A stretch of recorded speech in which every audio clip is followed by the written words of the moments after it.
اللہ سے مانگتے رہو، اللہ سے مانگتے رہو، کیونکہ جو مانگنا نہیں چھوڑتے اللہ ان کی جامع ان کی بہتری کے لیے گنجائش نکال لیتا ہے، اور ساری بات تو بس اللہ کی رضا ہی ہوتی ہے۔ پھر چیزیں ہوں یا لوگ، کھوئے ہوئے سب واپس مل جاتے ہیں۔ اللہ سے کچھ بھی چھپا ہوا نہیں ہے، نہ تمہاری خوشی نہ تکلیف، وہ سب جانتا ہے، وہ سب جانتا ہے، وہ کسی بھی حال میں اکیلا نہیں چھوڑتا۔ اندھا یقین کر لو ذات پر، وہ غفور رحیم ہے، معاف کرنے والی ذات ہے، ہمیں معاف کر دے گا اور ہماری ساری تکلیفیں بھی ختم ہو جائے گی، وہ رحم کرے گا۔ اللہ نے صرف ایک کن کہنا ہے اور تمہاری ساری پریشانیاں دور ہو جانی ہیں، تمہیں تمہاری چاہت مل جانی ہے۔ تم بس اس وقت تک اپنا یقین اور صبر کو بنائے رکھنا،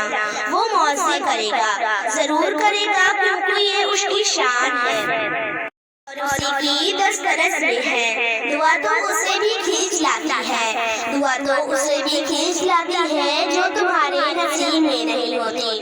دعا تو لا حاصل کو بھی حاصل بنا سکتی ہے، دعا تو ڈھیروں خوشیاں لے کر آتی ہے۔ دعا کا اصل مرحلہ صبر کرنا اور توکل رکھنا ہے۔ جب اس سے کامیاب ہو جاؤ تو ڈھیروں انعامات دیے جاتے ہیں، تو اپنے ساتھ ہماری دعاؤں کے لیے کل لاتی ہے۔ یہ بات ہماری چاہت کو ہمارا نصیب بنا دیا جاتا ہے، اور اللہ چاہے تو کیا نہیں ہو سکتا، اور آخر ایسا کیا ہے جو اس کی دسترس سے باہر ہے؟ ایسا کچھ بھی نہیں ہے جو وہ دے نہیں سکتا۔ وہ نہ تو ناممکن کو بھی ممکن بنا دیتا ہے۔ وہ رب ہے، وہ خدا ہے، وہ ایک واحد خدا ہے جس کا نہ کوئی شریک ہے نہ ہی دوسرا اس جیسا۔ تم ان کی پاک ذات سے مایوس ہو رہے ہو، اس پاک ذات سے جو نہ مانگنے پر خفا ہو جاتا ہے۔ ایسا تو تب ہوتا ہے نا جب دینے والے کے پاس سب کچھ ہو، دینے کے لیے بس وہ چاہتا ہے کوئی کب مجھ سے مانگے اور میں اس کی چاہت سے بڑھ کر نوازوں۔ دعا آپ کو اللہ سے جوڑتی ہے، سے کیسے تنگ ہو سکتے ہو؟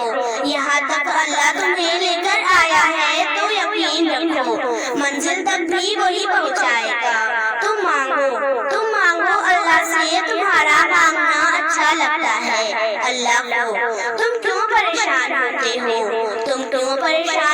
ہو؟ کیا تمہیں اس پاک ذات کی قدرت پر یقین نہیں؟ وہ تو تمہاری سروں سے بھی زیادہ قریب ہے۔ جب تم اپنی ماں کی نیت پر شک نہیں کرتے تو اس پر کیسے بے یقین ہو جاتے ہو جو تمہیں 70 ماؤں سے بھی زیادہ بڑھ کر محبت کرتا ہے؟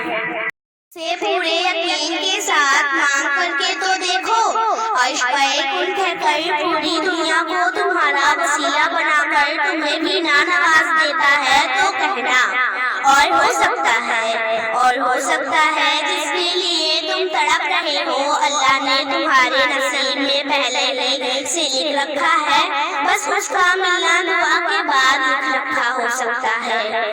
تمہاری نصیب کے صفحے تمہاری چاہت لکھی ہو، اس سے پہلے والا صفحہ اللہ نے خالی چھوڑا ہوتا ہے کہ اس صفحے پر اپنی دعاؤں سے اپنی ترتیب میں اپنے من پسند چیزیں اس سے مانگ لو اور وہ تم کو عطا کر سکے۔ تو ہمت رکھو، تو ہمت مت ہارو اور بتاؤ کہ تمہارے غصے مایوس نہ ہو اور اللہ پر یقین رکھو، تمہاری دعائیں رد نہیں کرے گا۔ فکر نہ کرو، ایسا وقت بہت جلد آئے گا۔ اپنی آنکھوں سے اپنے لیے معاوضے ہوتے ہوئے دیکھو گے۔ کو زبان تک پہنچا جانا اس رب کی مرضی تھی کہ تم نے کیسے سوچ لیا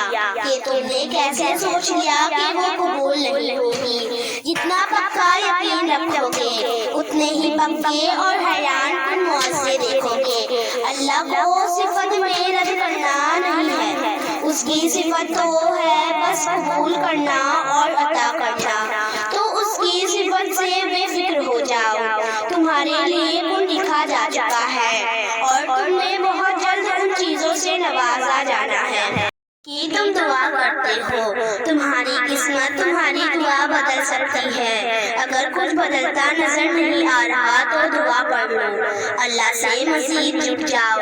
وہ سب چھوڑتے جاؤ جو اسے ناپسند ہے. پھر دیکھنا اللہ کیسے تمہاری دعاؤں کو قبول کرتا ہے اور ہر دعاؤں پر کچھ کہتا ہے.